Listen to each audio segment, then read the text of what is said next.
Yo, guys, muli kami nagbabalik. This is mga batang sa Bumero.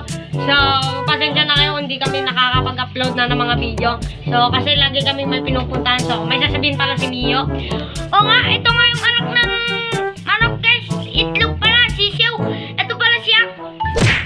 Wow! Napisa na po mga idolumen.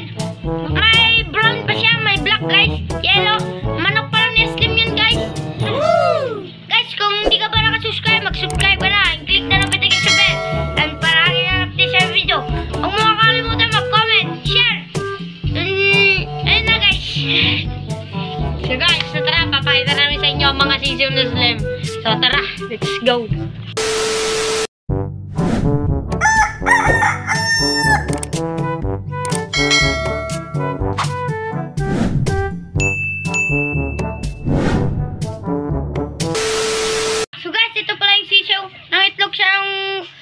Guys, yung January, guys. Yan.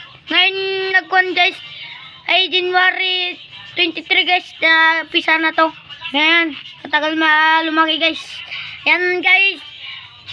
Yan, asawa pala niya si Lemlem, guys, yung mustiso, guys. Alam nyo naman, guys, na matagal tong mangitlog, guys. And then, kunin natin, papakita namin sa inyo. So guys, papakita na namin sa inyo.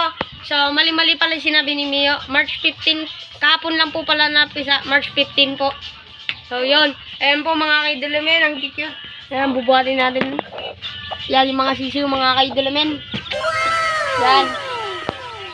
Goods mga kaidolamen. Mga 10 na yan mga kaidolamen. 10 sisiw sa goods na yan mga kaidolamen. Solid na yan. So yan mga kaidolamen.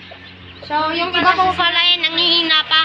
So, masasabihin daw si Mio. Sorry, sinabi ko guys, hindi pala January, guys. March pala. Sorry guys. Yan na guys. Let's go na guys. So guys, yung mga siyamo natin kasama, yan, nagagala na sila guys. Ayan yung asawa niya guys. Yan, kasama yung kanyan, puti guys. Kan pala yung puti na yan. White kalso. Ang siyamo natin kasama sa mga galaan. Ayan pala sila. Samahan niyo ako. Ipakita namin sa inyo. Ayan sila guys. Wala pa sisiw. Yan yung mga sisiw natin dyan. Guys, yan. Madami-dami. Mga 6 lang guys. Kasi namatay yung iba guys. So guys, in-update lang namin. Baka alam nyo may nangyayari dito sa farm natin guys.